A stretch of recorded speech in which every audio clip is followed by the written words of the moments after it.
for you, you jackwagon! Coming to you live from his padded cell high atop Bethel Church, the most heralded, the most despised talk show in all of human history. This is the talk show Hell Hates. This is Pastor Mike Online.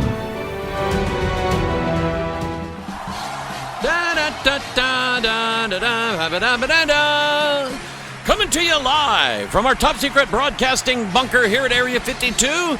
This is the talk show Hell Hates. This is Pastor Mike, and I'm online. I am live with you today. Good to be here. You like my t-shirt? I promise you, it says 2X on the tag.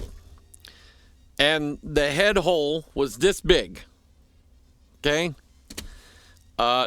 Maybe a Kenyan 2X and a Mike Hoggard 2X are two different things. Anyway, this is the one that they wear in Turkana, Kenya. Well, not the same one. Somebody else didn't wear this, send it over here. But they got me a t-shirt, so I'm had it for a while, just never wore it. They spelled program wrong. That's how you know Kenya was a former British colony, because they spell program with an M-E on the end of it. That's the way they do it in Kenya. When I preached to the Kenyans in Kilimbambogo, great church, great pastor, Pastor Kilonzo. I will never forget as long as I live. But what I did was I showed the people of Kenya, and I do this now.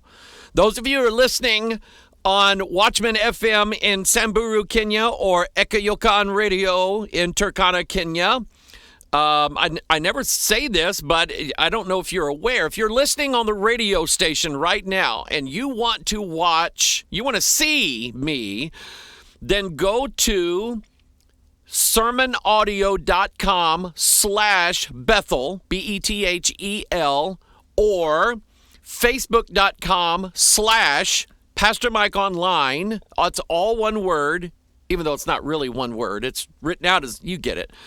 Anyway, go there and you'll be able to see the program live. You'll be able to see the graphics I'm going to put on. And I've got stuff. Again, it's going to be loaded Thursday. But anyway, those of you who are listening on the radio, and if you've got some cell phone minutes, you can go and watch for a while if you want to. But when I spoke to the people of Kenya, God laid this on my heart. If you know anything about the history of Africa, you know that at various times, different nations settled or colonized various parts of Africa. The Dutch in South Africa, of course. The French over in West Africa. That's why it's not Ivory Coast anymore, it's Côte d'Ivoire or something like that. Pardon my French.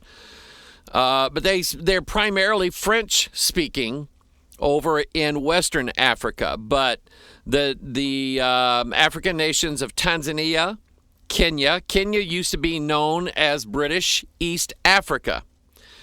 And in 1963, Kenya became their own republic, a parliamentary-style government similar to what you have, not exactly like, but similar to what you have in Great Britain.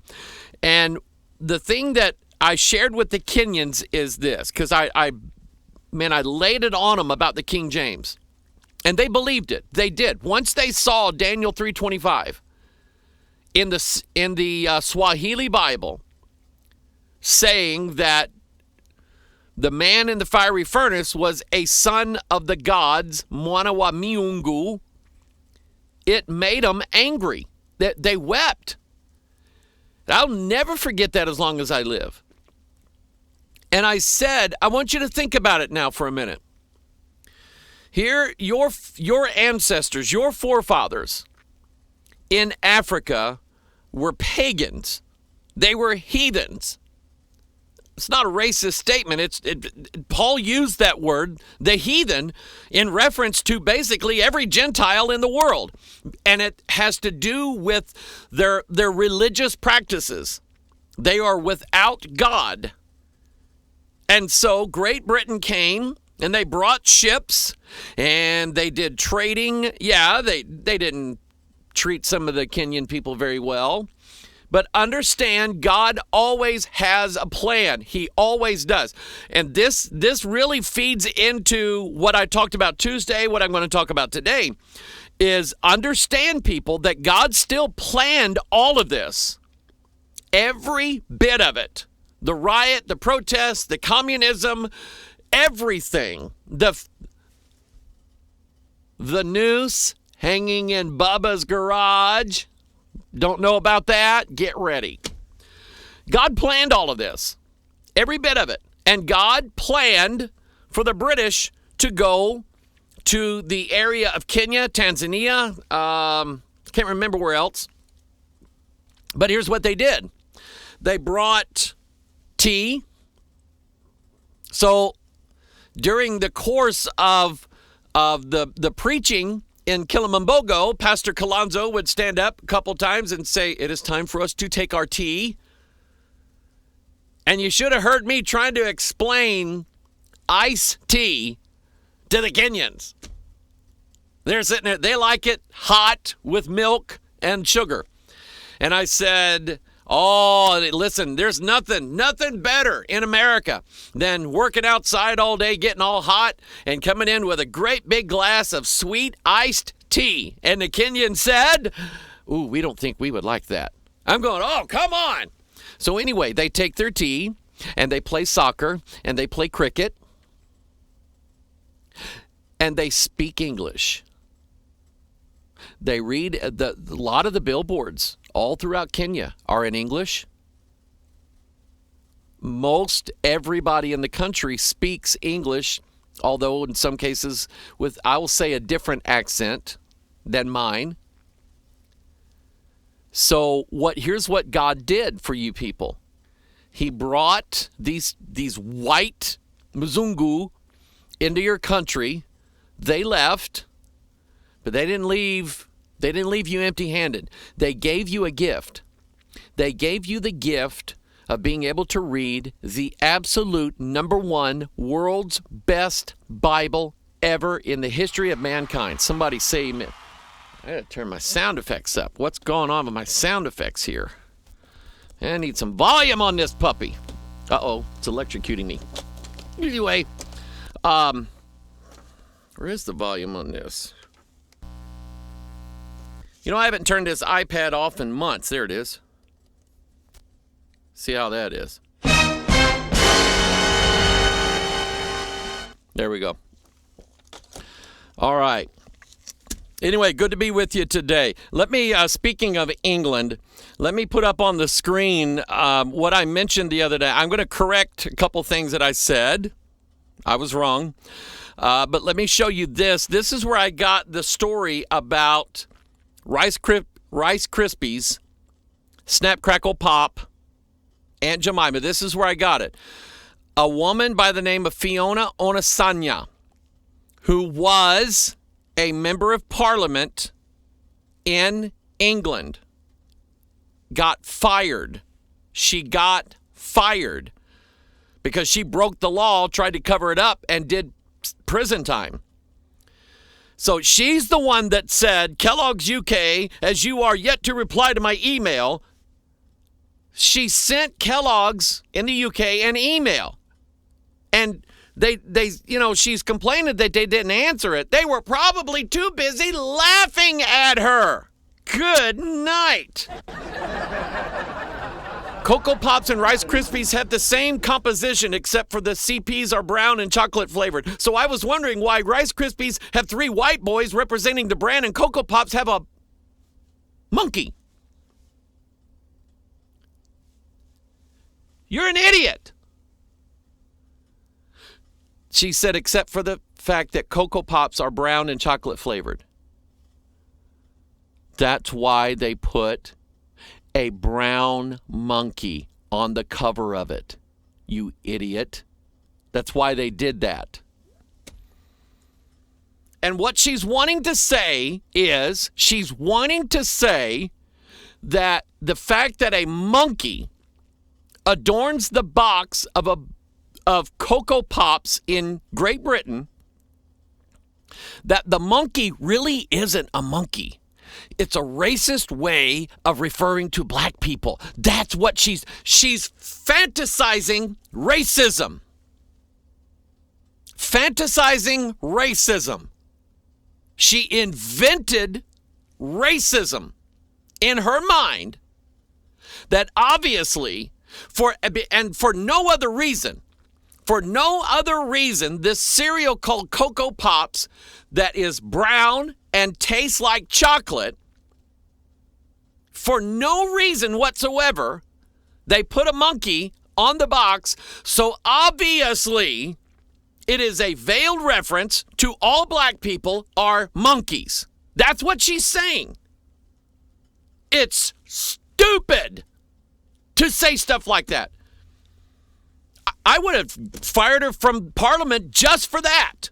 Well, I'm sorry, but you're not smart enough to sit here with the rest of us and vote for important laws for our countries. Get out. But that's where it came from. Now, let me, what else was I going to show? Oh, my goodness, this one.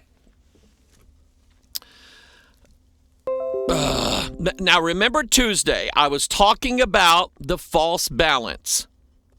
God hates a false balance, an unjust scale. He hates it. And it doesn't matter where it is, who's using it, or how they're using it.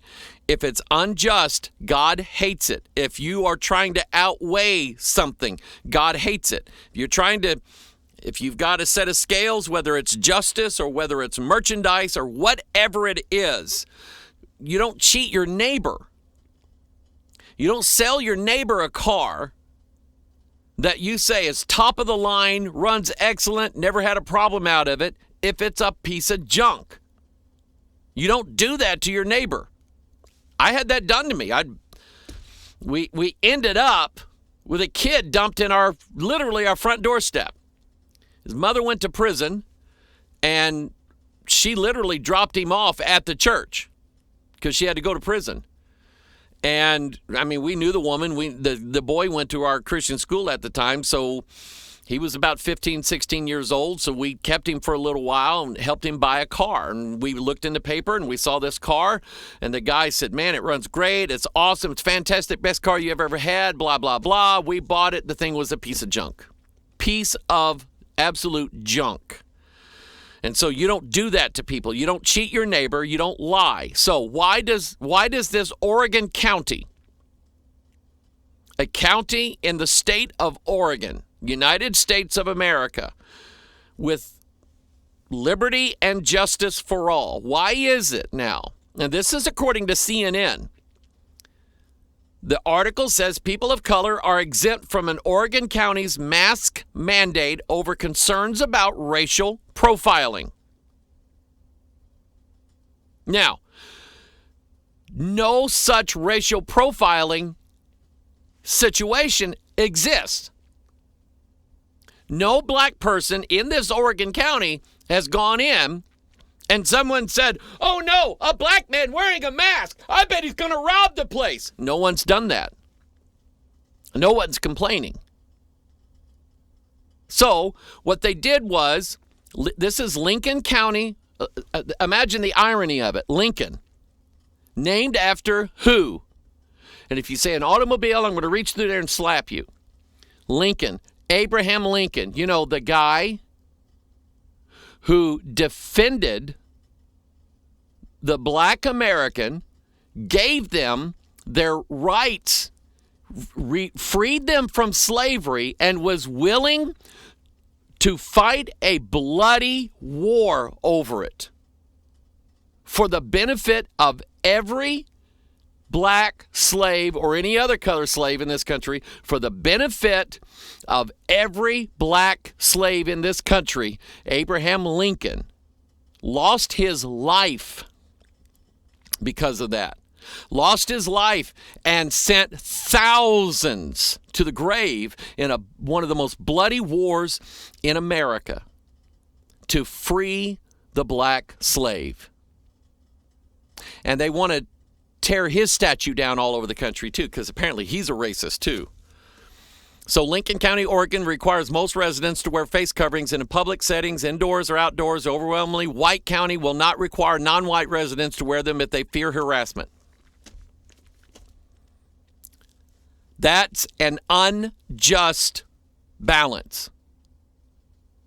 That's tipping the scales. It is. If I were black, I would be offended at that. To me, and I want you to follow me on this, this is more stereotyping blacks than if I was to say all blacks eat watermelon and eat chicken. If I were to say that, that would be stereotyping a black person. This is more stereotyping them than what I just said.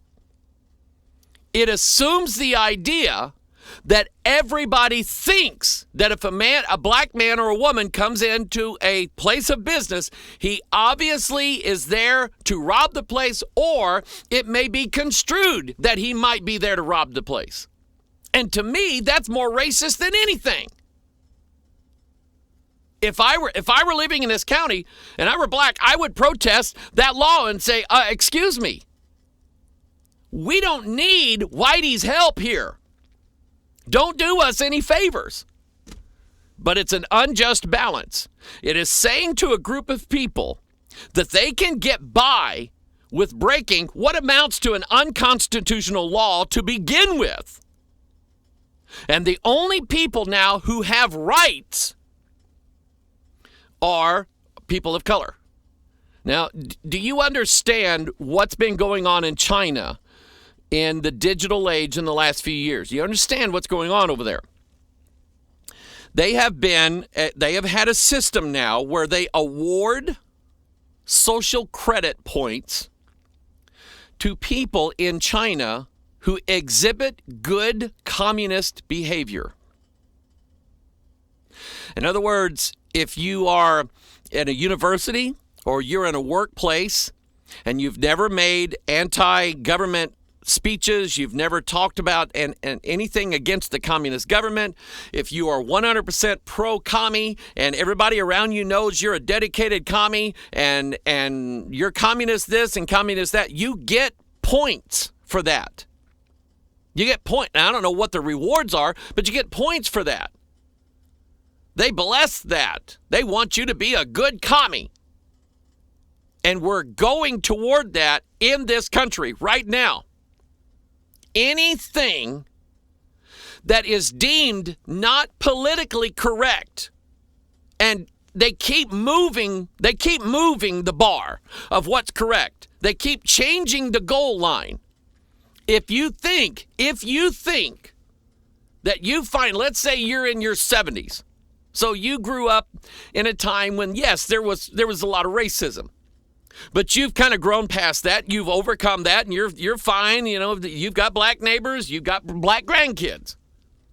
So if you think now that you've made great strides in not being a racist, think again.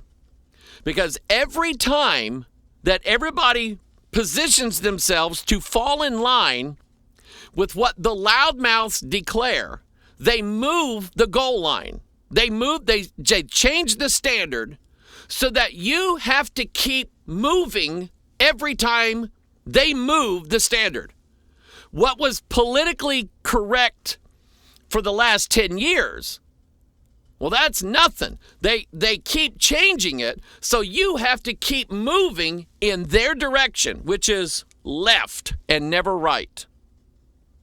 They keep changing it. What does that sound like to you? Let me pull out a verse of scripture here, since that's what we need to do anyway.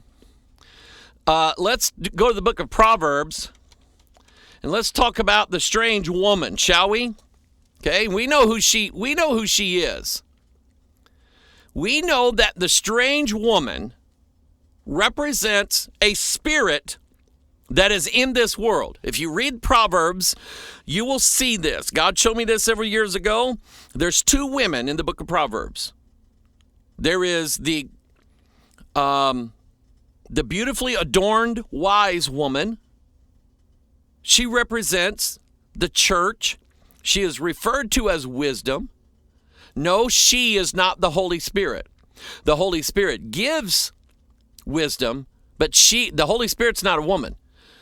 So she represents a glorious church without spot or wrinkle. She is the, what was the Proverbs 31 woman? Who can find a virtuous woman, for her price is far above rubies. The heart of her husband does safely trust in her. That's who she is, okay? But then we have the strange woman. So figure that one out. Who is that? That's Mystery Babylon the Great, the mother of harlots and abominations of the earth. And what the Bible says about her, let's see here. Let me put that one on the screen. That's a good one. In Proverbs chapter 5, verse 3, for the lips of a strange woman drop as an honeycomb, and her mouth is smoother than oil, but her end is bitter as wormwood, sharp as a two-edged sword, which is why our Bibles have to be sharper than that. Sharper is what Paul said, than any two-edged sword, including hers. Her feet go down to death, her steps take hold in hell. Here it is, right here. Lest thou shouldest ponder the path of life. Now, this has to do with philosophy.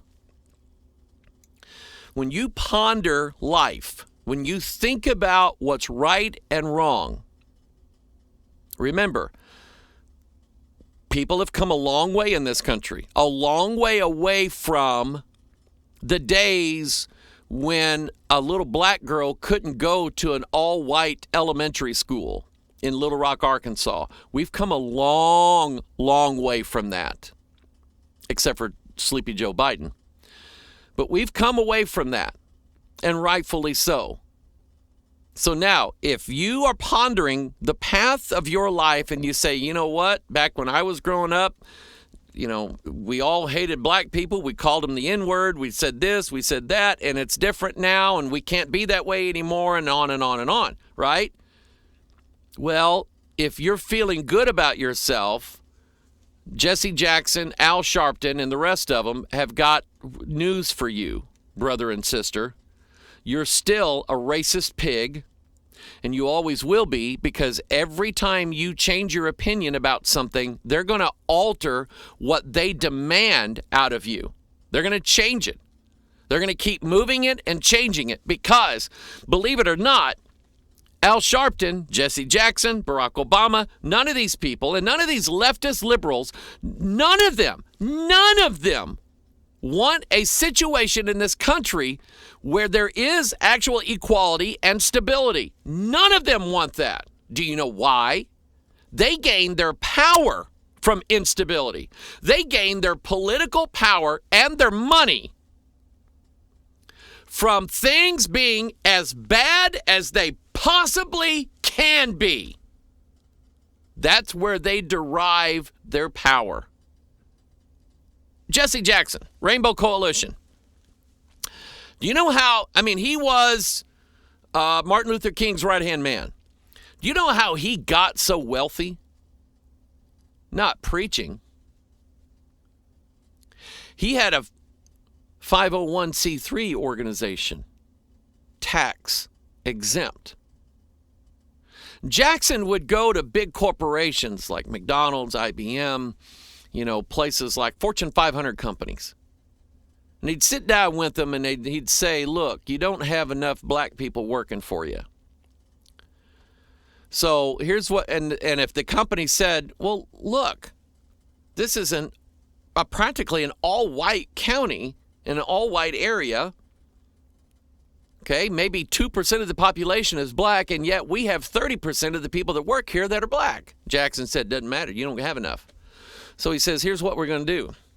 We're going to call the news. We're going to call the local news. We're going to call the national news. I know some people. They'll send people right out. If I make a phone call, they'll come right out. We're going to set up a picket line. We've already got the signs made up, and we're gonna protest out in front of your corporate headquarters and talk about how racist you are and how much and you don't hire blacks and anything that you might have said when you were in college. We're gonna bring that up too, and we're gonna basically smear this company into the toilet. Your stock's gonna drop instantly. So the guy says, "What do you want?" Jackson says, "Okay, how about a $10 million donation to the Rainbow Coalition?" And agree to hire a few more. That's it? Yep, that's it. That's all it takes. Okay, it's done. And that's how he got his money. Believe it or not. That's how he got his money. So they don't want things to be right. They don't want things to be stable. They don't want equality. They don't. They want this country as unstable as possible so that they get their power back. So, lest thou shouldest ponder the path of life, her ways are movable, that thou canst not know them. So, ask yourself the question, can you define racism? Can you define racism? And no matter what definition you come up with, you're still going to be wrong. You're never going to be able to succeed in understanding the way they see racism today and then what they change it into next week. It's always going to change. And you are never not going to be a racist. Never. That's never going to happen. Now, I got a ton more articles to show you. I'm going to go ahead and do this now. If I can find the article here. Here it is. Here it is. I was wrong Tuesday. Yep. Mike got it wrong. It wasn't a federal judge that Trump fired. It was a federal prosecutor. I got it wrong. But the gist of the story was right. Fired New York prosecutor was given Biden Ukraine allegations in 2018 but didn't follow up, emails show. Ukraine prosecutors didn't want the political spectacle that became impeachment and simply sought to turn over evidence about Joe Biden and election interference to U.S. prosecutors, memos show. Now, there is a video that came out the other day, and it's a press conference in the Ukraine. And the government of the Ukraine seized $6 million U.S. cash. I think I talked about this. And what it was a bribe. It was a bribe from Burisma to a government official who was investigating Burisma and the Biden family and the Kerry family. John Kerry's, I think it's his grandson. Here I am probably wrong again, but someone directly related to John Kerry, and I think it's his grandson, you can check this out, is also on the board of Burisma. So you got John Kerry, senator, he ran for president. Joe Biden, senator, running for president. Their sons, their offspring, sitting on the board of directors. What do you have to do? And Biden's son was getting paid almost $100,000 a month to sit on that board. Over $1 million a year he was pulling in just off his name being on the board of a very corrupt gas company in the Ukraine. It's a gas company, I can't remember who said this, with no gas pumps. It's a gas company that doesn't have any electric generators. It's an energy company that somehow doesn't produce electric or something like that. It's nothing but a corrupt slush fund. and they're stealing money everywhere, hiding it out in bank accounts, and they've got Joe Biden's son, Hunter Biden, on the board of directors, paying him over $1 million a year, and John Kerry's grandson, son, something like that. So they captured, so there was an investigation. A $50 million bribe was brought in from Burisma to get the investigation to stop. And it was in U.S. cash. Why U.S. currency? But the press conference from the Ukrainian government, they specifically named Burisma and the Biden family, specifically by name, accusing Burisma and the Biden family of offering a $50 million US bribe to get the investigators to stop the investigation into the corruption of Burisma and the Biden family. So here is a New York prosecutor that has been sitting now on evidence, along with the Anthony Weiner laptop, been sitting on the evidence now all this time, won't touch it, covering it up, not acting on it. You see, now do you see why he was fired? One thing you know about Donald Trump, if you don't produce, you're fired. Okay? If you don't keep up with him and he hires you to do a job and you don't do the job, you can call it politics all you want to. But if he hires you to do a job and you don't do the job, you're going home. That's it. That's all there is to it. Now, let me show you. This is not going to be related to the Bidens, Burisma, Black Lives Matter, Antifa, anything like that. But this is important because I've been talking about the last year or so, I've been sticking my neck out, talking about UFOs. Are they real? Yeah. Your government thinks so. Classified UFO briefings may have left senators disturbed, experts say. U.S. Navy confirms multiple UFO videos are real. Navy acknowledges videos and statement reaction from UFO expert Nick Pope. He was the guy that worked for the British government to investigate UFOs. On Tuesday, the Senate Intelligence Committee made the unusual request to ask the Pentagon for a detailed, unclassified report on unidentified aerial phenomenon that some believe may not be of this world. There's no doubt they're not of this world. One expert thinks this may stem from lawmakers, quote, being disturbed by what they heard. I welcome this long overdue development, Nick Pope, a former employee and UFO investigator for Britain's Ministry of Defense, said in an email to Fox News that suggests that those senators who received last year's classified briefing on UFOs were disturbed by it and weren't satisfied with the current DOD position, i.e., which means such as, or an example, simply stating that the mystery objects encountered by naval aviators remain unidentified. In other words, the Senate says, we know you know more. We know you know more. And for you to just say they're unidentified, don't cut it any longer. Doesn't work. We know you know something else, and we want to know what you know. Now, give us the unclassified version, but we want to know what we're up against.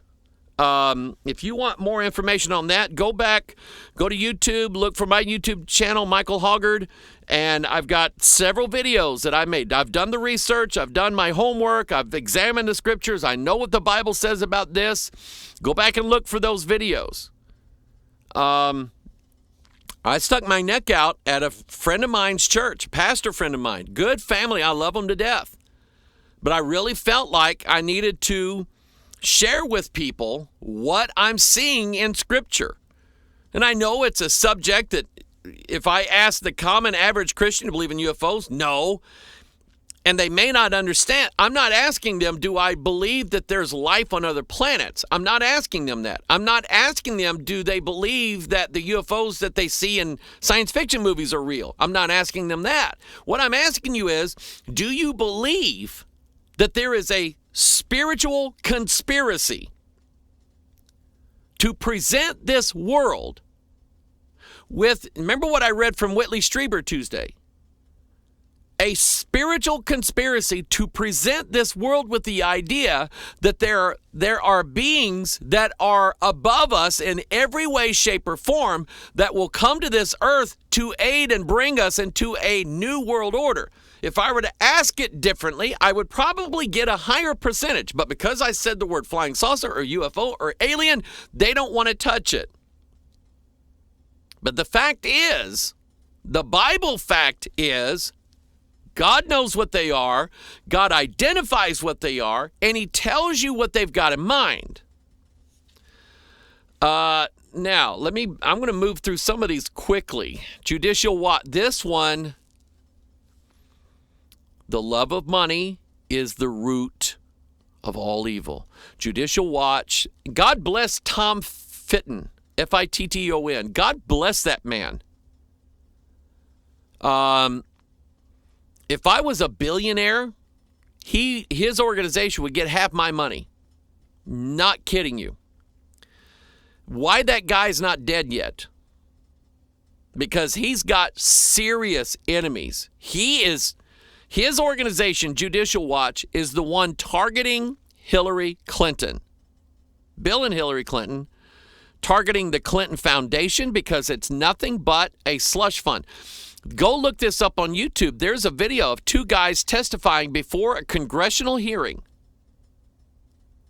They are private, what do you call them? I guess fiscal investigators. They investigate, they're certified public accountants. They investigate charitable organizations' criminal activity. I mean, we don't think that way, but criminals do. They mask their crimes, they're stealing, they're funneling money, they mask it in some form of charity. Well, that's what Bill and Hillary have done. And these two guys testified before Congress. They were asked the question, what is Bill and Hillary doing with all this money, over $1 billion that they've received? Part of which Hillary Clinton got it from organizations like Saudi Arabia, Iran, Syria, in exchange for a change of American foreign policy. In other words, here's how it works. You're Hillary Clinton, you're Secretary of State, one of the highest positions in the world, not president, but your Secretary of State's more important than the vice president. You're Secretary of State of the United States of America. You can make a recommendation to the president. You can snap your fingers, and the United States will unleash war on somebody's country. That's how much power she had. So she goes to these rogue nations that America's had to fight for years, Islamic extremist nations like Syria, goes to them and says, boy, we're trying to feed people in Haiti. What that was bad down there. Tell you what, Syria's in trouble. We'll give you $1 billion in U.S. aid. That's chump change. The United States government will give you $500 million. We'll give you $1 billion in United States aid, even though every other president in our country has never sent a dime to Syria. We're going to send you $1 billion, but you're going to make a donation to the Clinton Foundation, a hefty one. Well, let's say $50 million. So that's what happens. That's exactly what happens. And if you don't believe that, these guys they talked about, since Hillary has not been in public office, either in the Senate or Secretary of State, and she's not president now, the donations to the Clinton Foundation have dropped significantly. But they said the Clintons used that money. There's a term called private inurement. It means that even though I can sign the checks here at Bethel Church, I can't just sit and sign myself checks over and over. I can't I can't pay myself $1,000. I can't do that. I can't spend church money buying my car or buying my phone or buying this or buying whatever. I can't do that. And he said the Clintons do it constantly. Every trip they take, every vacation they go on, every resort they visit, that gets paid out of Clinton Foundation money, and they had the proof of it. So that's Tom Fitton, and he's got Hillary going to testify in September about the missing emails. So Tom Fenton said Judicial Watch obtains records showing FDA paid for fresh and never frozen human fetal parts for use in humanized mice creation. Judicial Watch announced today it received 165 pages of records from the Food and Drug Administration showing the FDA between 2012 and 2018. Let's see, who was president in 2012, 2013, 2014, 2015, 2016? Entered into 8 contracts worth $96,000 with Advanced Bioscience racehorses to acquire fresh and never frozen tissue from first and second trimester aborted fetuses for use in creating humanized mice for ongoing research. That is disgusting. That, again, how is Tom Fitton still alive? I guarantee you. See, he's got a lot of stuff going. He's got lawyers that are working against the Clintons. He's got lawyers working against Planned Parenthood. He's got guys that are digging stuff up that some very powerful people in Washington, D.C. don't want it dug up. They just simply don't want it to, and probably under a different administration, it would never be dug up. I don't want to talk about. Let's talk about Bubba. Let's talk about Bubba for a minute. The noose. Did you see that? Did you see the noose? Bubba Wallace, Talladega race over the weekend. Complained, made a big, huge federal case because he said his garage assignment at Talladega, someone had planted a noose hanging in his garage assignment at Talladega. And it hurt his feelings. And he was scared for his life. And everybody hates him because he's half black. And they did that on purpose, too. So at least 12 FBI agents came out to investigate. The noose found hanging in black NASCAR driver Bubba Wallace's stall was not a hate crime, the FBI said, and the rope was in fact already in the garage before Wallace and his team arrived. And now you might say, well, yeah, somebody put it there so that Wallace would see it. Yeah, it's been there for over a year. Over a year.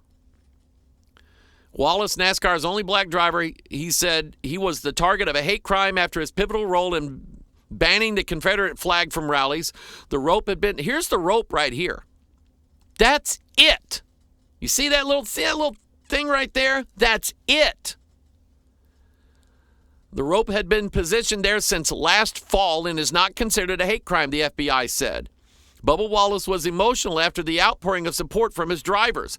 The FBI learned that garage number 4, where the noose was found, was assigned to Bubba Wallace last week. A joint statement from the U.S. Attorney Jay Town and FBI Special Agent Johnny Sharp Jr. read, the investigation also revealed evidence, including authentic video confirmed by NASCAR, that the noose found in garage number 4 was in that garage as early as October 2019. Although the noose is now known to have been in Garage 4 in 2019, nobody could have known Mr. Wallace would be assigned to Garage number 4 last week. Bubba Wallace, oh, good grief. Now, there is he supposedly, after he makes a huge, like the Jussie Smollett thing, remember that? Juicy Smutter, something like that, the guy from Empire, hired 2 Nigerian nationals to beat the snot out of him and make sure it was captured on a security camera. And then Smollett said that a guy or a couple of guys wearing Donald Trump Make America Great hats beat him up, made racial statements at him, said they voted for Trump, blah, blah, blah. Then we find out that he made the whole thing up. He paid the 2 guys to do that to him. So, because, get this, he didn't remember what the root of all evil is. What is if you think that Juicy Smutlet, if you think that he wanted this to advance the cause of racism or anti-racism in this country, you're wrong. The fact of it was, he didn't think he was getting paid enough. I guess maybe he thought he was, I don't know, blacker than the other people on the show, because it was about a black family that owns, I guess, runs a recording empire or something like that. I've never watched it. But I guess he thought maybe they were discriminating against him, and he wasn't making enough money. And I don't know if he was getting enough shots or whatever, but he wanted more money. So he figures, I got to get in the news. I have to have everybody feel sorry for me. So he invented a hate crime, which is a felony. And who was it? Kim Gardner, the Chicago Justice Department, said there's no crime here. There's no crime here at all. There's no crime here. So she buried it. So Trump had to hire a special prosecutor to go in. And now get this: the Nigerian guys, when they were questioned by police, they gave him up. They said he paid us to do this to him. It was all a hoax. Nobody was supposed to find out about it. Now these guys are tight-lipped. They're not willing to testify. I wonder who got to them. But see, that's what this is. It was an invented hate crime that never happened. And then, of course, the mainstream media is coming out going, oh, I bet people, right-wing Trump supporters are already saying that this is a hoax, that it's probably an extension cord or just a rope or something like that. Yeah, they're already saying that. Those stupid people. Well, guess what? That's all it was. And I've got, let's see, where is the article? Somewhere here where he pretends to apologize for it. Let's see. No, that ain't it. I'll probably find it later. Yeah, here it is. Bubba Wallace issues a quasi-apology. There's the rope. That's it. That's all it was. Is that right there. He issues a quasi-apology statement after making things worse last night. Where's the rest of my article? I don't have it. But he was pressed by, I don't know, was it Don Lemon or somebody on CNN? And you know what he said? Well, it's still a news. I mean, it's still a news, right? Yeah. Yeah, but it wasn't racially intended. It wasn't, nobody knew that you were going to be in that particular garage bay, so it wasn't directly targeted at you or anything like that, so it's not really a hate crime that you made it out to be. And he said, yeah, but it's still a news. Okay, whatever. I'm telling you, people, you're not going to win. You're not going to win if you think that you're going to catch up and be not racially biased anymore, that's never, ever, ever, ever going to happen. Let's see here. I covered the face mask. Governor Inslee announces face coverings to be mandatory statewide. That's going on in Washington. NBC's Andrea Mitchell let's see here. Let me switch over to this screen here. That's not the wrong one. I used to print these things out, and my printer don't work no more. And I need to get a new drum for it. I just haven't done it. That's what I'm looking for here. NBC's Andrea Mitchell, she got attacked by protesters. She said, "Where's the police when you need them?" Mainstream media snowflake rails against law enforcement constantly, but the moment things turned potentially dangerous for her, she sought their protection. At the Black House Autonomous Zone in Washington, D.C., a combination of Black Lives Matter, Antifa, and unaffiliated protesters have drawn attention to mainstream media. NBC News sent one of their most recognizable anchors, Andrea Mitchell, to cover the event, but during the interview with Representative Eleanor Holmes Norton, a tall man dressed in pink hot pants, and folks, I'm not even showing the picture. They're not really pants.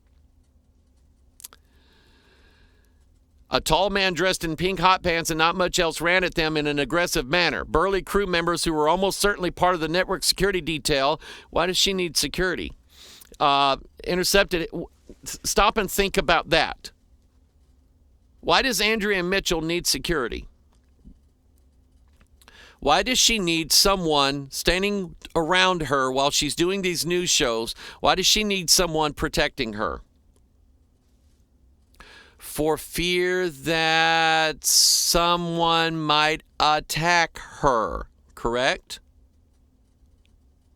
So why is it that Andrea Mitchell deserves to be protected, but I don't? Or you? A lady called me today, 78-year-old woman, called me today asking me where to buy ammunition.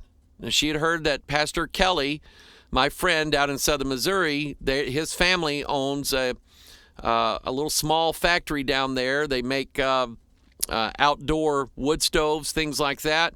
He was going to start making ammunition.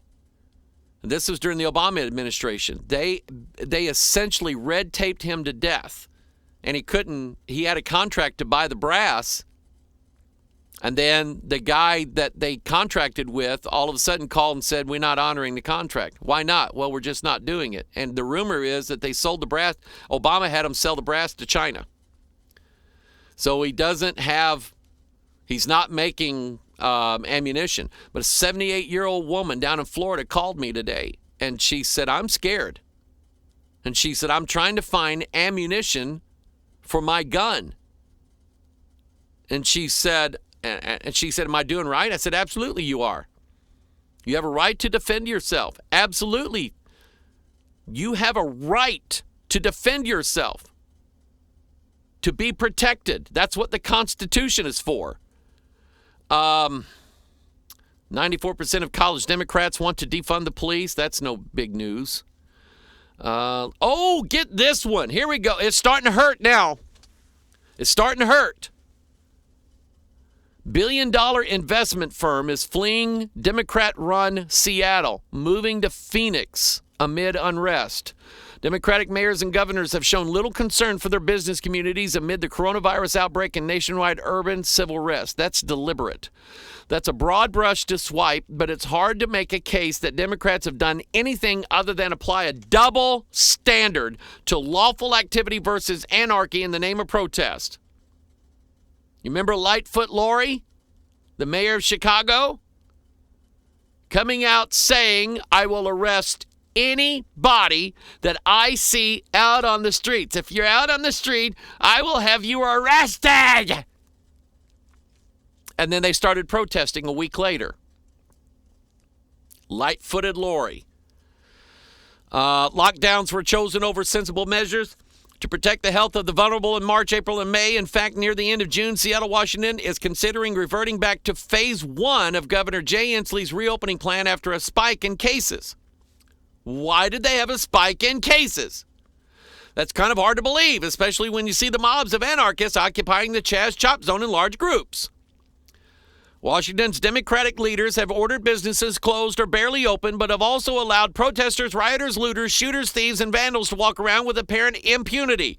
It's easy to see how a business-savvy person could catch a case of the blue state blues and want to move on.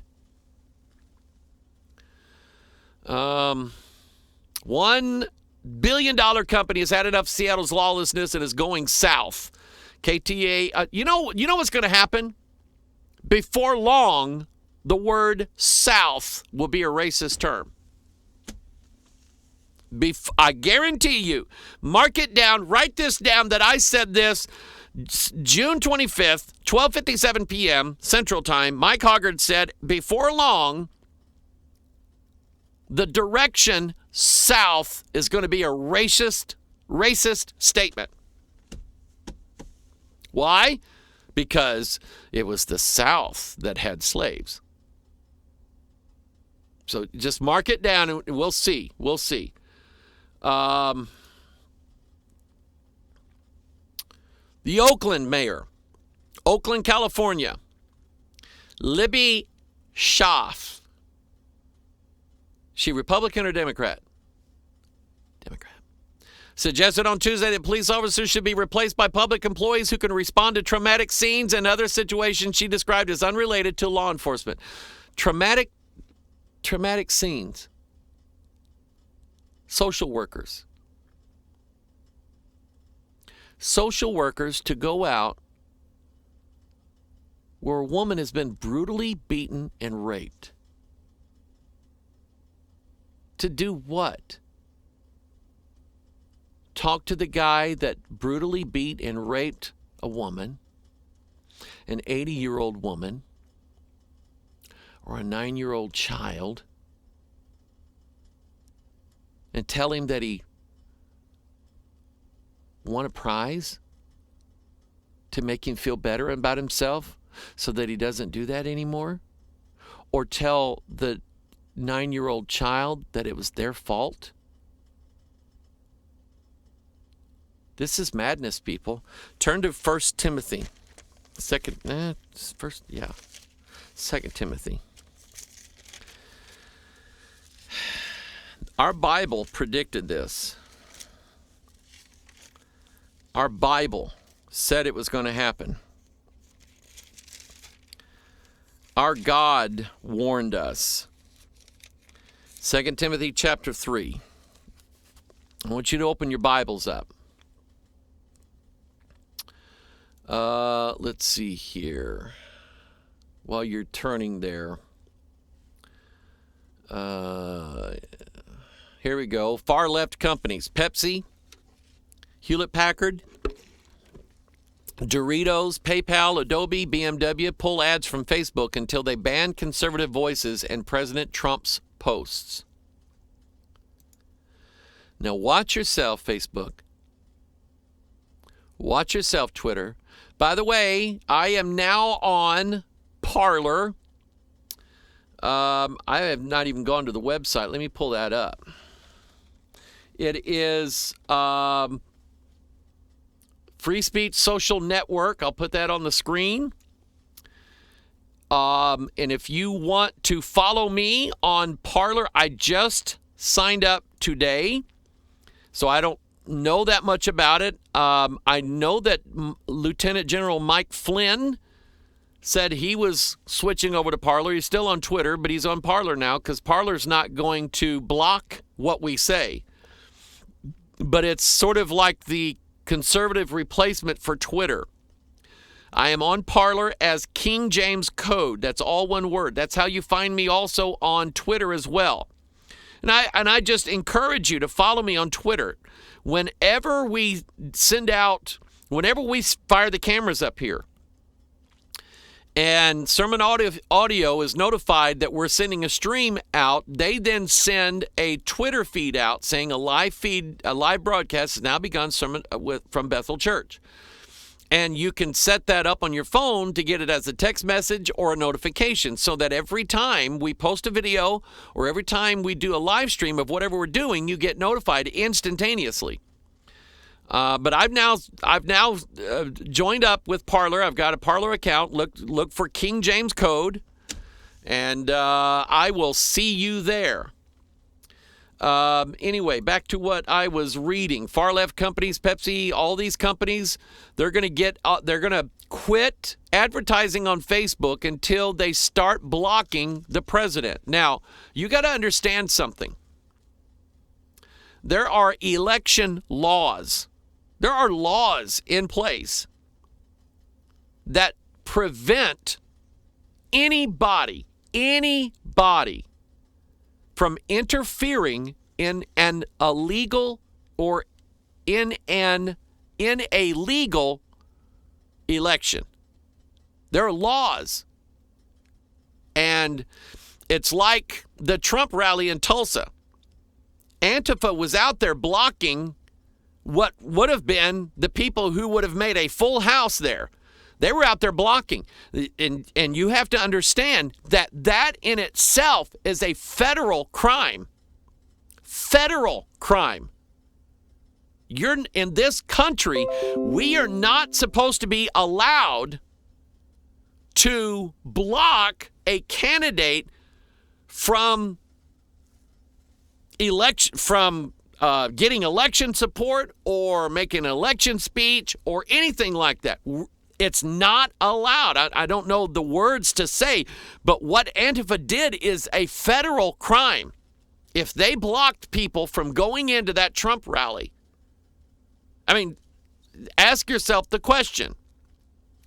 If a bunch of Confederate people stood outside of a voting place, a ballot place, with guns and scared off any black person that showed up to vote, would that be okay?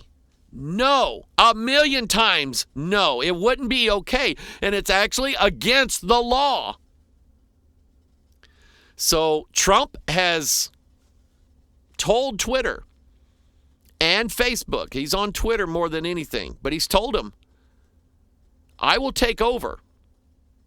I will turn your company into a public utility, and you won't have the ability to block anybody for any reason. So anyway, I'm on Parler now. See me there. 2 Timothy chapter 3. The Bible says that this know also, that in the last days perilous times shall come. We're not there yet. Not yet. We're getting there. It's approaching, and we can see it approaching. Man, this is how, and I thought about this last night. There are two types of prophecy in the Bible. There's two types or two ways that God is telling us what is going to happen in the world. There is God telling us what God's going to do. Hence, you have a majority of the book of Revelation with the opening of the seven seals, the sounding of the seven trumpets, the pouring out of the seven vials, and then Christ coming down, ruling and reigning for 1,000 years. And it mentions, what Satan's going to do after that, and then the final judgment. Other prophecies like that. It's prophesying what God is going to do. Matthew 24 is part of what God's going to do, the other part of what precipitates that, what brings it about. And the other half of prophecy is foretelling what man is going to do, or what man's going to be like, or what situation brings in God stepping in and saying, this is what I'm going to do about it. And 2 Timothy 3 falls under that category. 2 Peter chapter 2, where it describes the false prophets, that's also part of that. It's telling us what man is going to do to get God to come down here, because it's going to happen. So he says, men shall be lovers of their own selves. It is not the Me Too generation. It is the Me First generation. And we're sold this in just about everything that's marketed on television, on the internet, in magazines, movies, you name it. Every ad is targeted toward yourself. What do you crave? What do you lust after? What do you desire? What benefits you the most? That's what 99% of all marketing is about. It's about you. I would say this about a lot of churches. Jesus said, if I be lifted up, I will draw all men unto me. So, in order to bring or invite people into Christianity, we exalt Jesus Christ. We don't exalt us. We don't exalt the church at all. We exalt Jesus Christ to bring people to Christ, because we're not trying to bring them to church. We're trying to bring them to Christ. And any church that has that backwards does have it backwards. And a lot of them do. Because they promote and market themselves instead of the Lord Jesus Christ. They uplift and magnify what their church offers, what their church can do, how their church will cater to you, the Generation X or the whatever generation there is now, the Me Too generation or whatever. And if you notice, these kinds of churches are all following the trends, whatever trend is out there. If it's the Me Too trend, they're all for Me Too. If it's the Black Lives Matter, then they're all for that. And now you've got churches where they send out waves of white Christians to bow before black people and say, we're sorry for what our ancestors did. And it's because they want to make merchandise out of those people. And that's what Peter said. That's what Revelation 18 was all about. God says it all through his word. They don't care about you. They care about what they can get from you. That's a whore. That's Mystery Babylon. That's her spirit. So men shall be lovers of their own selves, and whatever caters to this church, or whatever caters to the pastor, whatever gives him a raise, or whatever makes the church, whatever benefits the church building or whatever, that's what they do. And they sell the services. We've gone to 2 services. We're going to play this kind of music. And by the way, we have a basketball court right inside the sanctuary. You can play basketball while you're listening to the sermon. And they market all of this stuff and exalt the church, but not exalt Jesus Christ. And it's about what this church can do for you, which is why we want you to come here. But then we don't want you to leave without us getting some sort of benefit out of it. So they're going to hit the daylights out of you for money. Men shall be lovers of their own selves, covetous. Remember what is the root of all evil. Covetousness. They are boasters, proud. They have a gay what? Pride. Michelle sent me an email, and I haven't had a chance to verify it, but apparently Skittles now is putting out for June a bag of all. Now, this is really going to go over well. All the candies in it are white. They're all white. In honor of LGBTQ Pedophile Month. Now, I'm sure that's going to go over well. Well, how come they're all white? But anyway, boasters, proud, blasphemers. Blasphemers, people who blaspheme God. And it's the spirit of Antichrist, because we know the Antichrist in Revelation chapter 13, he has the name of blasphemy written on his head. He is a blasphemer of God. He is the one who, as God, sitteth in the seat of God, showing himself that he is God. Now, you people in Turkana and Samburu, listen to me. And if you don't believe what I'm saying, go to his website. Moses foretold the coming of Jesus Christ. And he said that God was going to send Israel a prophet similar to Moses, a prophet of their own people. And this prophet, you'd better listen to his words, because he's going to speak what God tells him to speak. And if he speaks it, then you better listen to him. Now, Moses and our King James translators knew who that was, that it was the Lord Jesus Christ. Because when Moses said the word prophet, the translators made sure the capital P was in that sentence, meaning deity, meaning Jesus Christ. Not just any prophet, the prophet of all prophets, Jesus Christ. So you have Dr. Owar in Kenya. I've read his website. The man's a heretic. He's a blasphemer. And he's going to sit in a lake of fire for eternity for this, because Dr. Owar, who claims that he raises people from the dead, that's stupid, says that Moses prophesied that about him. That he is the prophet that Moses spoke of, that when he speaks, he's speaking the word of God, and you better listen to him. And you people in Kenya, I love you. My son-in-law, Michael, we were just talking about when can we go back to Kenya? And I'm dead serious. Listen, I would have never, you would have never heard me saying this. First time I went to Kenya, devils were all over me. I couldn't get home fast enough. That was in 2011. So I didn't do so well. This last trip to Kenya, we went to Samburu, we went to Turkana, and I can't wait to get back.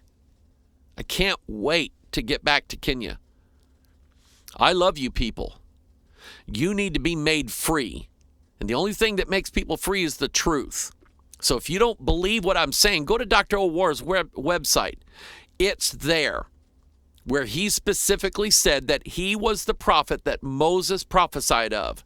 He's a liar and a blasphemer. That man is sitting in the seat of God, showing himself that he is God. How dare he do that? Blasphemers. The people who protest in America, who hold up signs, one of them saying, if Jesus comes back, we're going to kill him again. No, you're not. No, you're not. Nope, not going to happen. And by the way, notice the pattern here. He says lovers of their own selves, covetous, boasters, proud, blasphemers, and then he gives you the source of it, disobedient to parents. Because listen, it doesn't take a rocket scientist, a genius, it doesn't take a Albert Einstein to figure out that all these little sissy snowflakes and Lori Lightfoot lorries that are out protesting in all these autonomous zones are kids who were nothing but trouble all their lives. Disobedient to every form of government, discipline, rules, regulations, disobedient to everything, including their parents. Now, I would say that at least for the first 18 years of those children's lives, that wasn't their fault. That was their mom and dad's fault. for not raising them with discipline, for not training those children properly. And I'm not even saying for not training them in the ways of the Lord. My goodness, just training them to know the difference between right and wrong, because obviously they don't. But their parents blew it. They didn't raise those kids right, and those kids grew up disobedient to parents, and then it says unthankful. Now that's a word that describes the Antifa, Black Lives Matter, the rioters, the looters, you name it. Unthankful. Unthankful to men like Abraham Lincoln, who sent thousands of young American boys to their death to make sure that this nation stayed one nation, and that, number two, every slave was set free. And they want to tear down his monument. They want to, and see, when you go against Lincoln, you just hate America. That's your problem. You hate America. You know who you remind me of? Michelle Obama. Did you see the video while Barack was president and they was having a ceremony with a flag, and the video doesn't show the flag? Michelle leans forward and says, and what she said was, all this for a blank flag. Now, most people are saying the D word. I'm watching her lips, and I'm going, that ain't the D word. That she went F. All this for an effing flag. And Obama's going, yep. That's that crowd. Unthankful to a nation where they have been protected by American soldiers fighting for freedom and liberty in this country. Unthankful to God for the very air that they breathe. Unthankful, unholy, without, and that's the issue in itself, the unholiness. And a lot of the Chaz chop zones around the country, they're already having an infighting going on, because you got some people there saying, you know what, this is about taking over the country and changing the country. And they're ticked off at all the people that showed up that all they want to do is party. Unholy. Without natural affection. You know what that means? That's related to men shall be lovers of themselves. When you are one, you are the other. When you are a lover of yourself, you are without natural affection. Natural affection is the love that I had for my granddaughter that died. I didn't understand that bond. I didn't understand it because I never held her. I deliberately never touched her. And it was because I'm going, Mike, you're going to have to preach her funeral.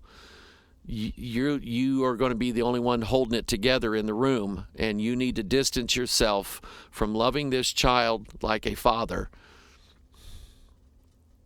And I couldn't.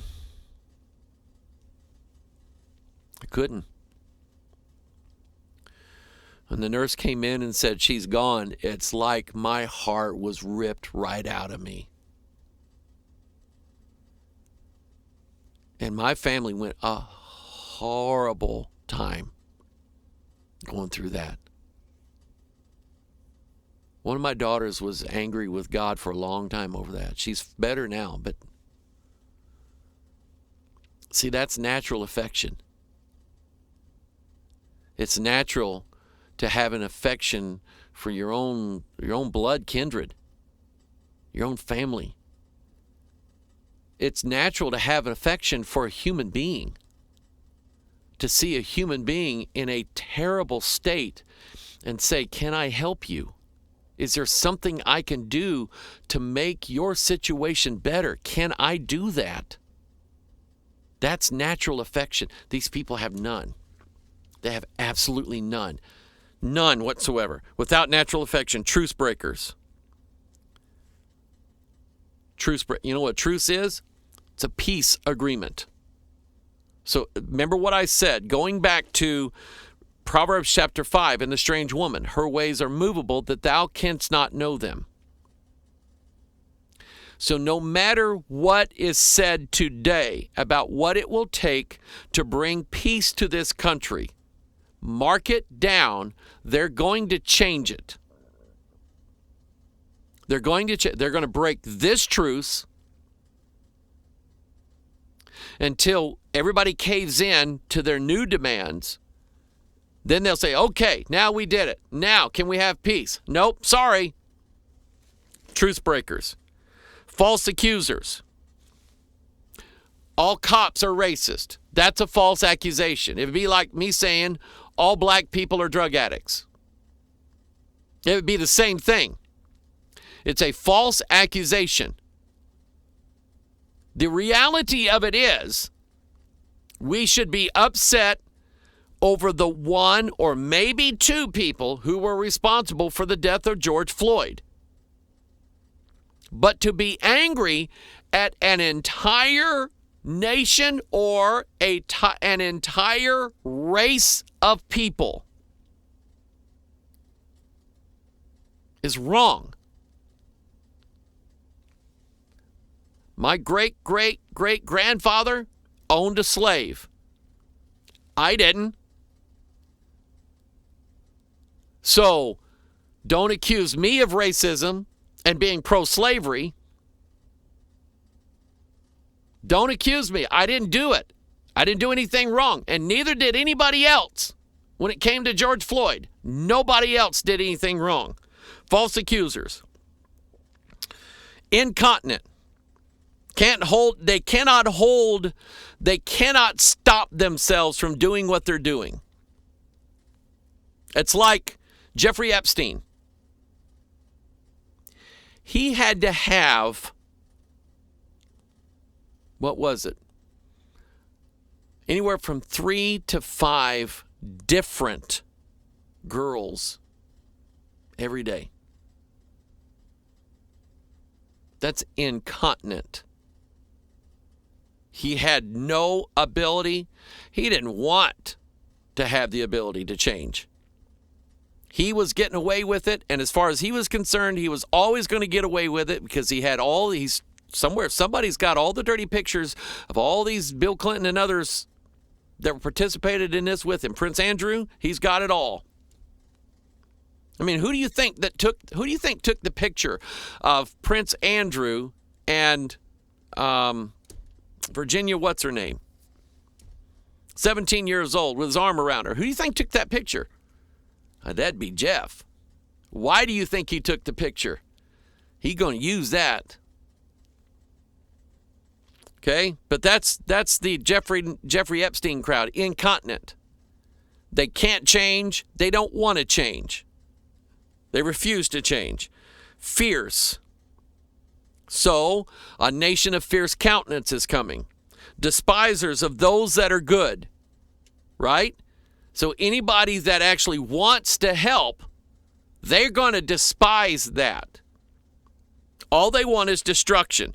Traitors. And I mean that in every sense of the word. They are traitors to their country, traitors to the Constitution, traitors to God sent a covenant down from heaven. The New Testament, the offer of salvation to every man. And they betrayed it. They're the ones who, when Jesus appears, they're going to say, we don't want him, we want the other one. Give us Barabbas, in other words. Traitors, heady, high-minded, lovers of pleasures more than lovers of God. We don't want to do anything. We don't want to work. We don't want to be employed.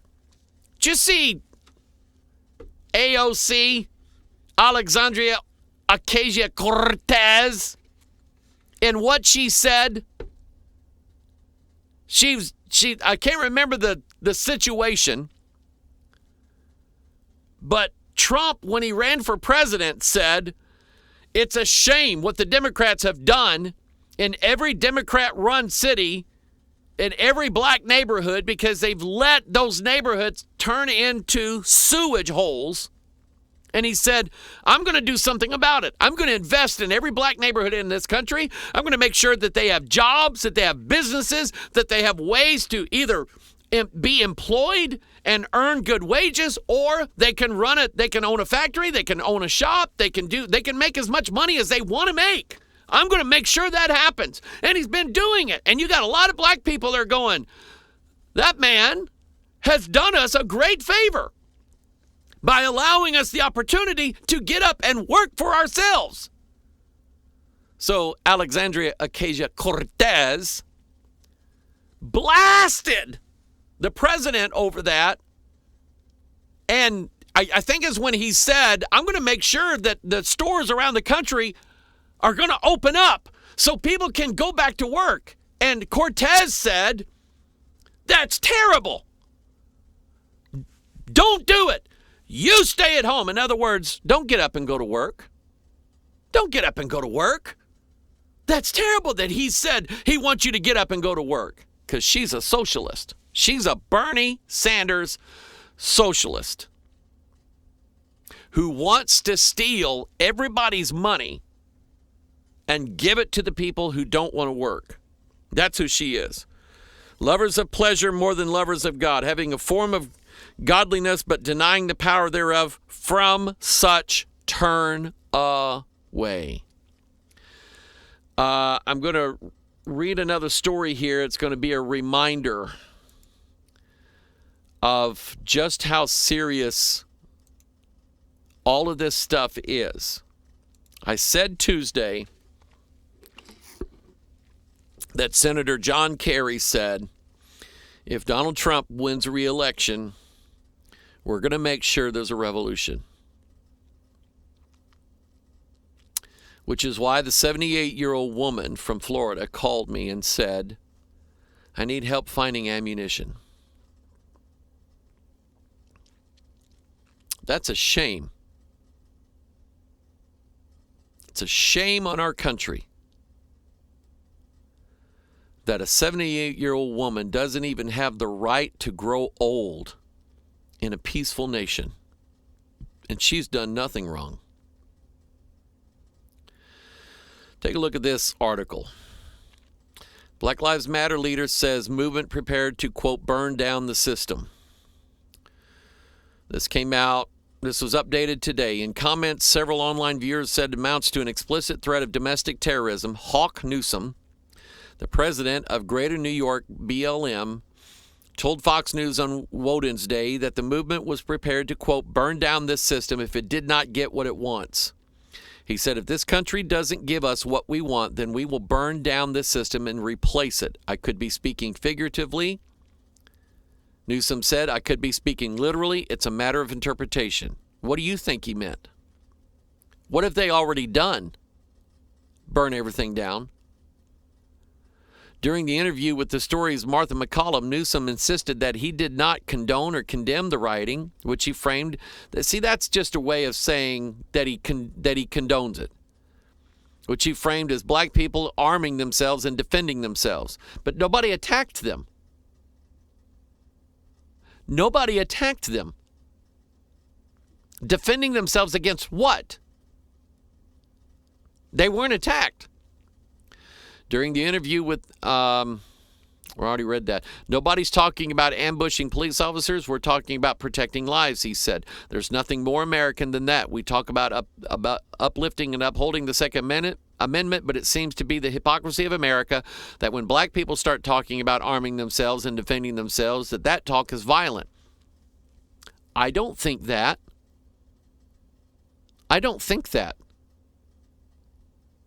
I have a significant amount of black people that come to Bethel Church, that come and sit in this building with us. And you know what? I don't have a problem in the world with them having as many guns as they want. Not a problem. I wouldn't mind if they come and said, Pastor, is it okay if I carry here just to make sure that everybody stays safe during Sunday service? And I'm going, absolutely, knock yourself out. Well, I mean, don't knock yourself out, but do I care if they're black? No. I don't care. But I'll tell you what they're not. They're not drug dealers, rapists, murderers, thugs, thieves, liquor store robbers. They're not that. White people could be that, and I would be against them having guns. In fact, it's if you're a convicted felon, it's illegal. You should not have a gun. Period. They'll change that law. I guarantee you they'll change that law. So it's not, I mean, this, again, he's fantasizing the racism. He's invented a scenario where he accuses an entire country of thinking a certain way, when the truth of it is, we don't think that way. We don't. You invented that as an excuse to bring in anarchy and then socialism. So, is there going to be a very, very dangerous time coming? Are perilous times coming? Let's go to Daniel 3. Let's go to Daniel 3. And let's look at, I was trying to get to Daniel 3 Tuesday and just didn't do it. And I probably should have got to it quicker today. But let me, just for time's sake, now I'm going to back up because I've got some things to say about this image that Nebuchadnezzar set up. Last time we talked about Daniel was last week, and we talked about the number 6 and what it means. But I want you to look at what the king said concerning the image that he set up. He said that at what time you hear the sound of the cornet, flute, harp, sackbut, psaltery, dulcimer, and all kinds of music, you fall down and worship the golden image that Nebuchadnezzar the king has set up. And whoso falleth not down and worship shall the same hour be cast in the midst of a burning fiery furnace. Now, think about this verse here.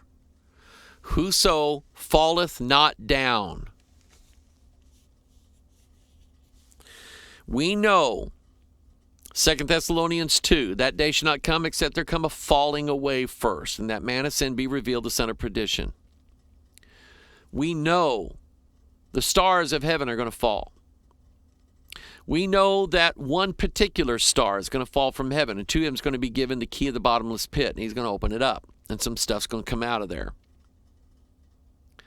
So we know there's a falling coming. What are all these Antifa, BLM anarchists? What did they make all these politicians do? Fall down and worship them. Fall down and kneel before them.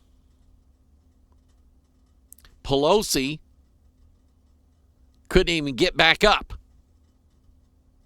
Help! I'm worshiping and I can't get up. So she had to press her life alert, and Chuck Schumer had to help her.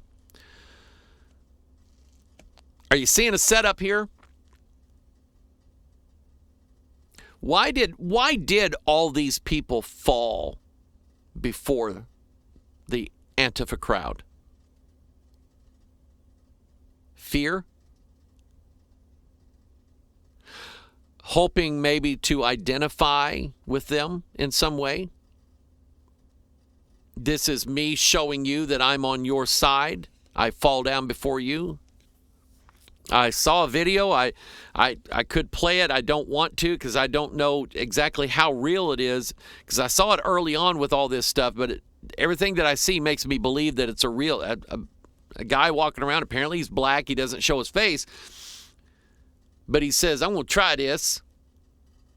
And he says, I want to see if I can get white people to bow to me. Sure enough, he goes up to this white woman, young lady, and demands that she kneel before him and apologize for racism.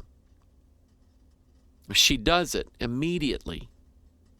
Immediately. Now, if that video is not a hoax, what would possess this woman to do that?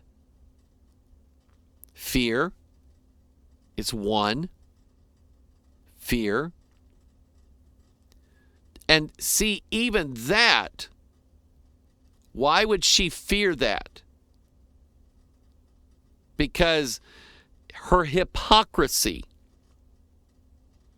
Here is apparently a black man, and she's thinking, if I don't kneel before him, he's going to beat the snot out of me. Because that's what black people do, right? So it's probably fear. It's probably, I want you to think that I'm on the same side as you. And people, line is being drawn. I won't say lines. A line is being drawn. Now, all the conspiracy theories in the world say, this is meant to bring America down. I won't have any part of it. Yeah, it is meant to bring America down. And the fact that you're not going to choose a side, really? You're not? I'm choosing God's side. Well, which side's that going to be? Because there is only two sides here. Only two. Right and wrong. Only two sides. So Nebuchadnezzar, and for whatever reason, whether it's worship, whether they just loved and adored the golden god that Nebuchadnezzar set up, or they loved Nebuchadnezzar, or they are scared to death of him, they fell. Except some people with character. Some people who decided they would rather die than live under a tyrant god. That's what they decided. So you know the story? In verse 8, wherefore at that time certain Chaldeans came near and accused the Jews. Now, these Chaldeans were mentioned in chapter 1 and, chapter 2. And you remember what they were mentioned about? They were the ones who Nebuchadnezzar went to with his dream, said, tell me the dream, then give me the interpretation. The Chaldeans didn't do it. Nebuchadnezzar was going to cut their heads off. Daniel intervened. And I guarantee you they've hated Daniel ever since. And Shadrach, Meshach, and Abednego were with Daniel in Daniel chapter 2 on that situation. So who's accusing now Shadrach, Meshach, and Abednego? The Chaldeans, the same ones who got embarrassed before the king over Daniel's reading of the dream. When you read through the book of Psalms, you'll see that our enemies are laying a trap. A trap. They've got a pit dug. They're waiting for us to fall in it. A snare, a gin is laid. We have a dear man in our church that, man, I love him. He's like every man's man. This guy knows how to farm. He knows how to hunt, fish. He knows how to trap. Now that's a real art form, learning how to trap animals. And he's told me, he said, Michael, do you know what the difference between a trap and a snare is? And I said, I hadn't really thought about it. Is there a difference? He said, oh yeah. He said, a trap is something that you bait to get an animal to go into an area that you want the animal into to trap them in there. Like a rabbit trap. You put a rabbit trap out and you put bait in the box, carrot, lettuce, whatever the rabbit likes to eat. When the rabbit goes in, he trips the little trip device and the door shuts, and now he's in there. He said, that's a trap. He said, a snare is different.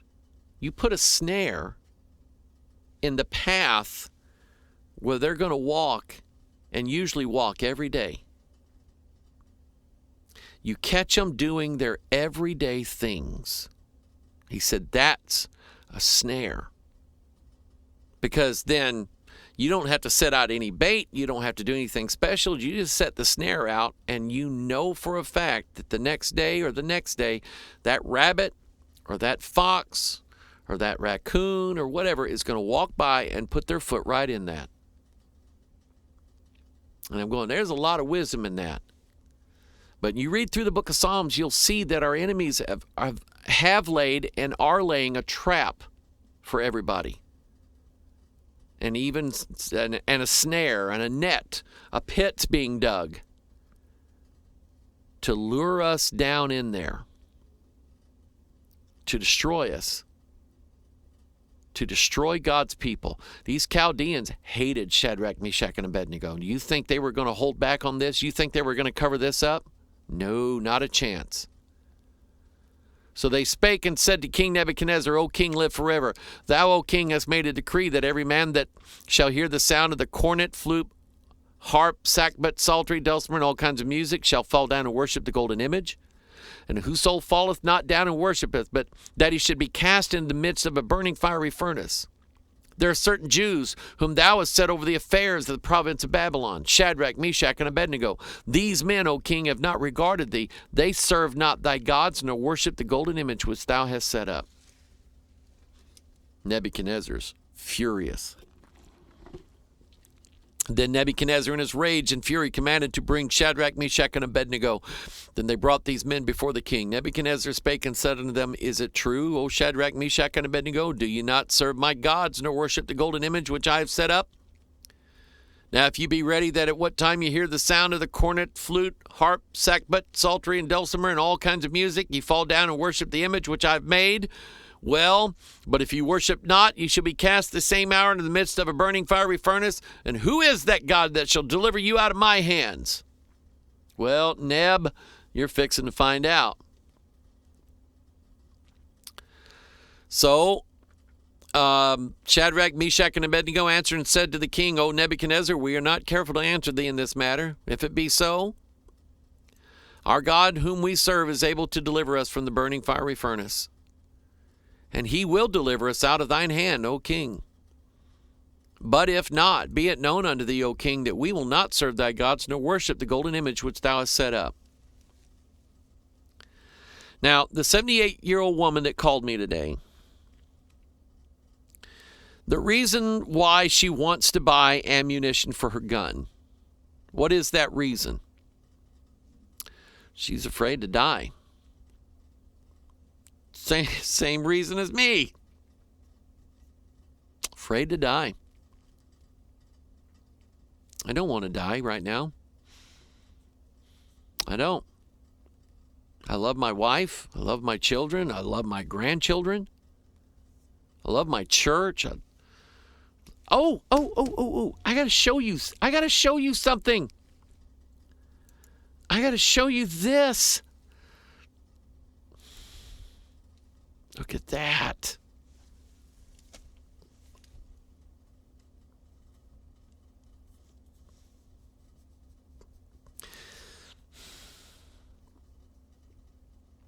That's the 4 children that we adopted.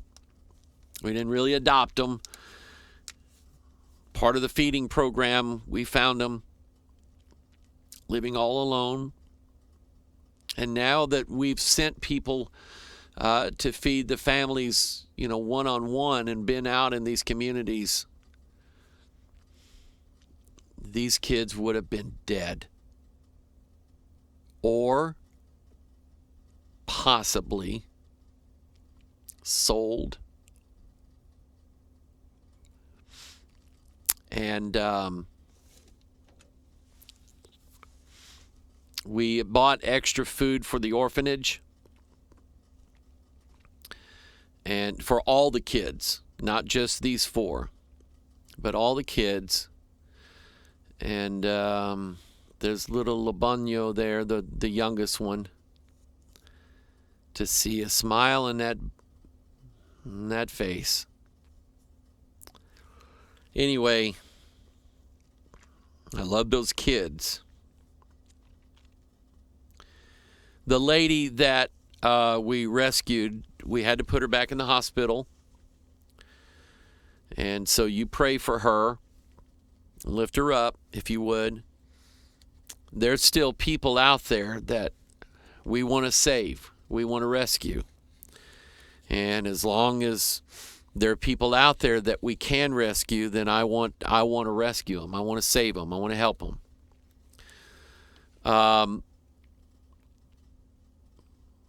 So I don't want to die. Now, you can call me unchristian because I've been called that before when it comes to guns and defending myself. What, are you afraid to die? Let me tell you people something. I not only love my family, but something else I know. I know that my family loves me.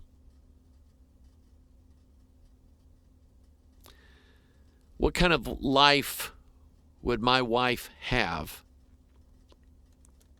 without her husband? Do you not think of that? Do you not think of anything?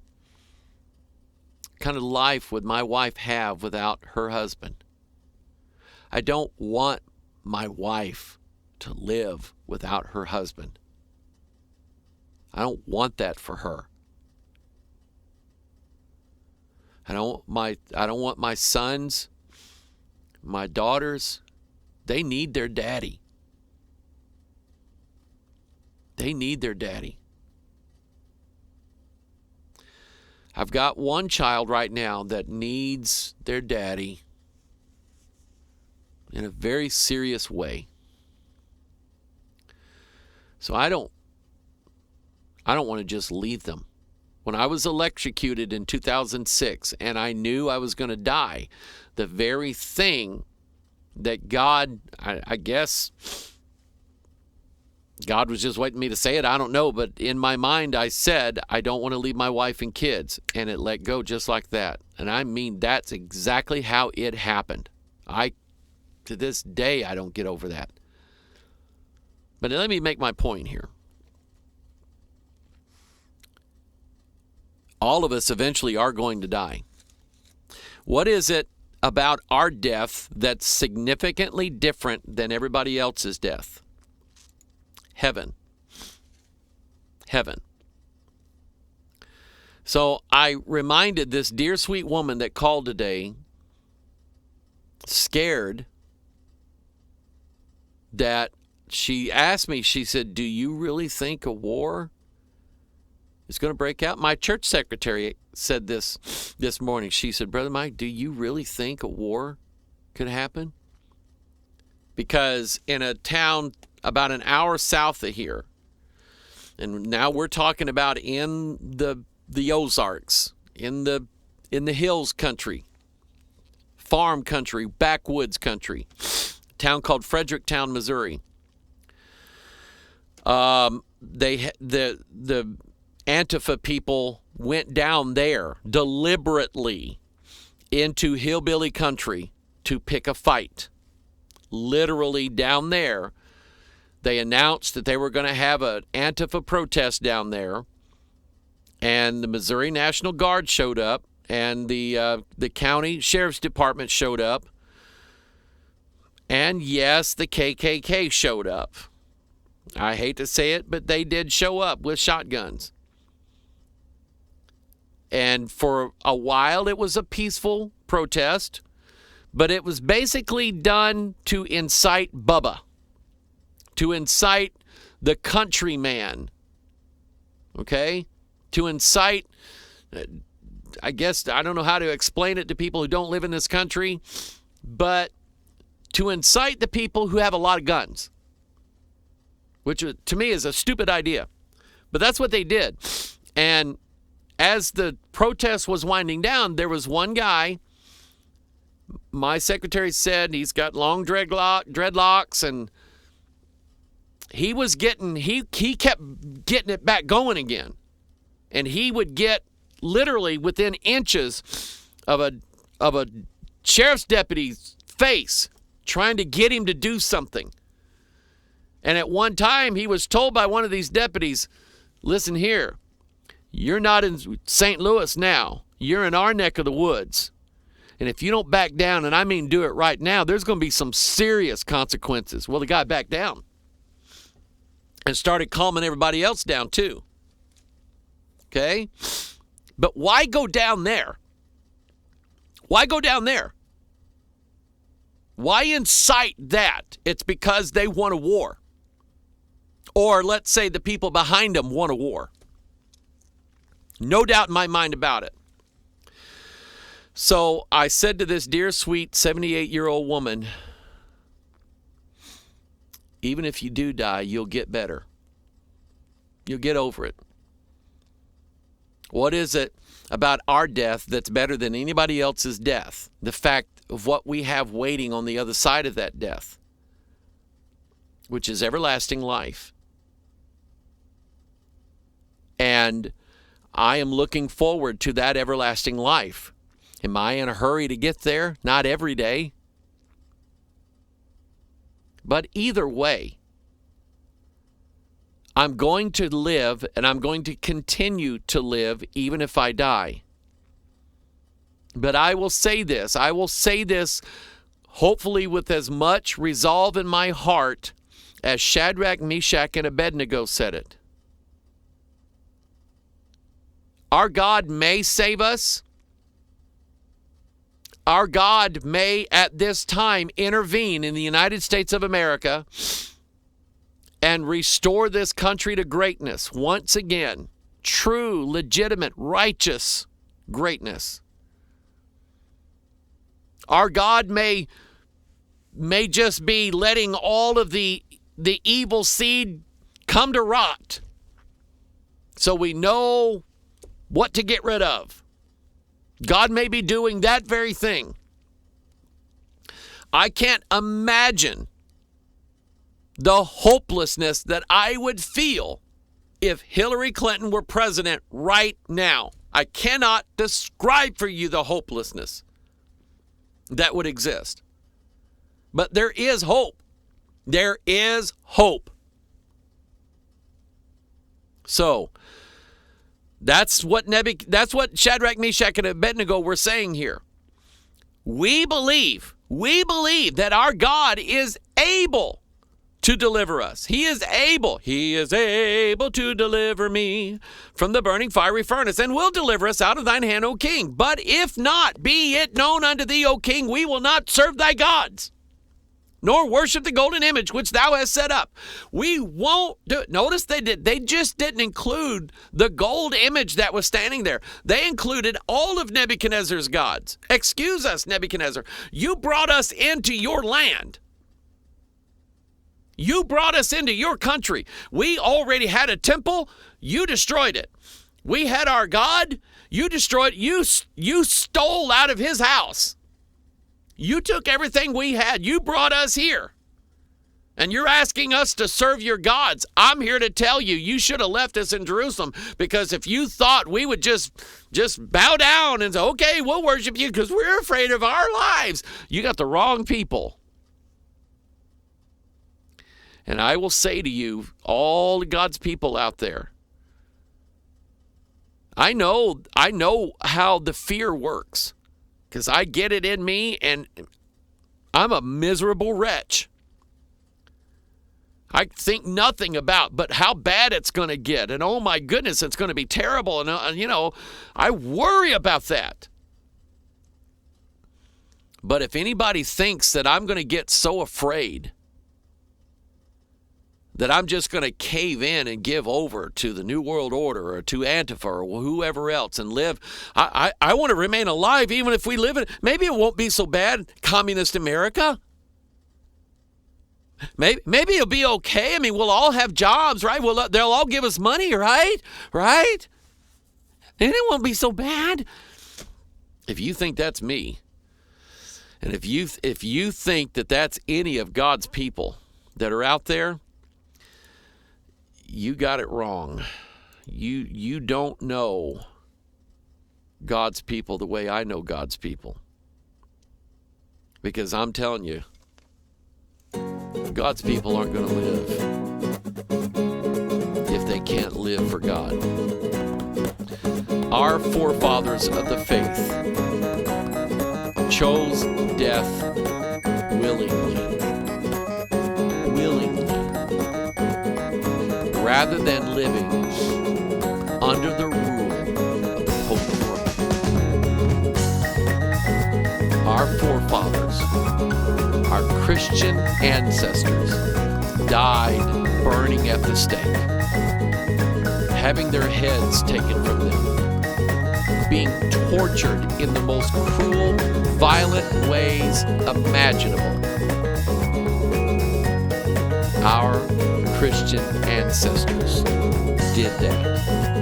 And how do you think they did that? By believing in a fairy tale named Jesus? No. God gave them a spirit, and there was just no turning back at all. They weren't going to stop. They weren't going to give up. And even if you killed them, you just did them a favor. Because what we know is when you kill us, we're coming back. And we will take over. Amen? The second half of this week's Watchman's video broadcast will be coming out Sunday, the day of trouble. And it's coming. The time of trouble is a great time of great trouble is coming. Be warned about it. Be ready for it. Be ready for anything that could pop up. Because the war is coming. And God's people, we'll be ready. Don't worry about it. We'll be ready. All right? We'll see you Sunday.